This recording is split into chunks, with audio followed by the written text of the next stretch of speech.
Bayangin, lo bangun pagi di awal Juli 2026, buka dompet, dan tiba-tiba ngeliat harga semua naik. Ada yang bilang ini krisis, ada yang bilang hal biasa. Tapi gue punya satu kabar, jangan sedih kalau ekonomi lagi berat, karena tantangan hidup lo emang udah berat dari kemarin. Ini bukan cuma soal inflasi, ini soal gimana kita bertahan hidup. Jadi apa yang sebenarnya terjadi? Awal Juli 2026, Indonesia dihantam serangkaian berita buruk. Inflasi Juni tercatat 3,34% secara tahunan, udah diambang batas target Bank Indonesia. Belum lagi sektor manufaktur mulai layu, banyak perusahaan mengurangi produksi, dan PHK mulai terjadi. Elo merasa harga bensin, makanan, semuanya naik? Itu realitasnya. Mari kita telusuri kronologinya. Awal Juni 2026, Badan Pusat Statistik merilis data inflasi yang lebih tinggi dari prediksi. Lalu S&P Global melaporkan bahwa kontraksi manufaktur terjadi bukan cuma karena permintaan lemah, tapi juga karena biaya produksi naik drastis. Di sisi lain, The Fed di AS mulai sinyal naikkan suku bunga lagi. Semua saling terkait. Sebelum panik, kita lihat akar masalahnya. Inflasi 2026 ini dipicu oleh beberapa hal, harga pangan global yang volatil, kenaikan harga energi, dan pelemahan rupiah. Pemerintah sudah targetkan inflasi 2 hingga 4%, tapi risiko dari momen Ramadan dan Lebaran lalu masih terasa. Belum lagi proteksionisme global yang bikin perdagangan makin tertekan. Fakta kunci pertama, biaya produksi di Indonesia mengalami lonjakan tertinggi kedua sepanjang sejarah survei S&P Global sejak 2011. Bayangin, bahan baku makin mahal, nilai tukar makin lemah, dan perusahaan harus menaikkan harga jual.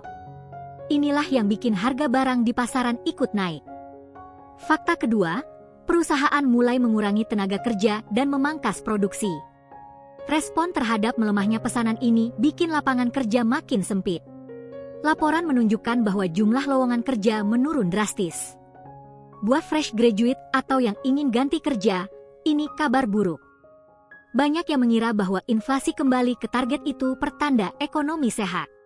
Tapi miskonsepsi gede, inflasi yang tinggi tiba-tiba bukan karena permintaan naik, tapi karena biaya produksi meroket. Ini bukan inflasi pertumbuhan, ini inflasi keterpaksaan. Jelas beda dampaknya. Lurusin dulu persepsi. Inflasi 3,34% mungkin masih dalam batas, tapi kalau harga input naik setinggi itu, daya beli masyarakat langsung terkoreksi. Gaji lo mungkin naik sedikit, tapi harga barang naik lebih banyak. Artinya, lo makin miskin dalam praktiknya. Ini bukan sekadar angka statistik. Dampak langsungnya lo rasakan sekarang. Harga minyak goreng, telur, beras semuanya merangkak naik. Biaya transportasi naik karena BBM belum turun-turun. Dan yang paling terasa, belanja bulanan lo makin cepat habis. Banyak orang mulai irit atau cari alternatif murah. Jangka panjang, kalau tren ini terus berlanjut, kita bisa lihat stagflasi, ekonomi melambat tapi inflasi tinggi. BI kemungkinan akan menaikkan suku bunga lagi, yang bikin kredit makin mahal. Investasi bisa turun, dan pada akhirnya perputaran uang makin sempit. Butuh kebijakan yang tepat. Sekarang sudut pandang unik, jangan sedih. Iya, kita lagi susah. Tapi sadar nggak lo, bahwa lo udah terbiasa susah dari lahir? Inflasi tahun 1998, 2005, 2008, 2013, kita udah lewatin. Mungkin ini bukan krisis, tapi siklus. Yang bikin beda adalah bagaimana lo menyikapinya. Satir motivasi, lo kuat karena lo udah terlatih.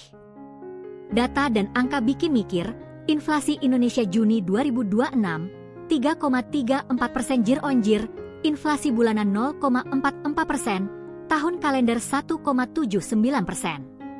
Sementara inflasi AS tembus 4% di Mei 2026, tertinggi dalam 3 tahun.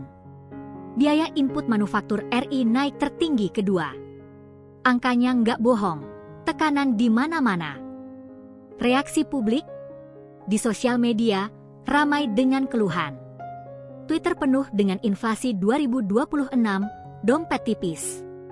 Banyak yang menyalahkan pemerintah, tapi ada juga yang pasrah. Komentar-komentar lucu dan sinis bermunculan. Orang Indonesia terkenal kreatif menertawakan pahitnya realitas. Kontroversi, sebagian ekonom menilai pemerintah terlalu slow response. Kenaikan suku bunga BI mungkin belum cukup. Ada yang bilang inflasi ini temporari karena efek lebaran, tapi data menunjukkan tren kenaikan terjadi sebelum lebaran. Perdebatan terjadi di forum ekonomi dan media mainstream. Studi kasus, ingat krisis 1998? Saat itu inflasi tembus 77%.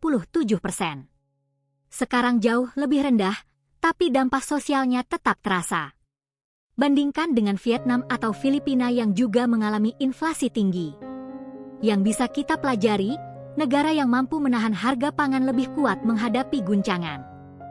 Klimaksnya, secara angka, inflasi 3,34% tergolong moderat secara historis. Tapi dampaknya ke dompet kita nyata. Jadi jangan terjebak dalam satu sudut pandang, realitas ekonomi itu kompleks. Ada sisi positif dan negatif. Yang membuat kita kuat adalah kemampuan beradaptasi. Jangan terlalu pesimis, tapi jangan pula mengabaikan tekanan yang ada. Kesimpulannya, hidup memang penuh tantangan, terutama di bidang ekonomi. Tapi jangan lupa, kita udah jadi pro menghadapi susah. Inflasi ini cuma fase, dan yang penting kita punya prinsip, konsumsi bijak, investasi pinter, dan jangan lupa jaga kesehatan mental. Masa depan masih bisa cerah kalau kita antisipasi. Gimana menurut lo? Apa lo juga ngerasain dampak inflasi ini?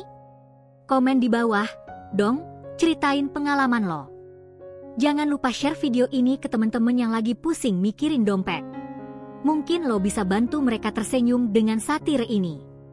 Subscribe juga biar gak ketinggalan video selanjutnya.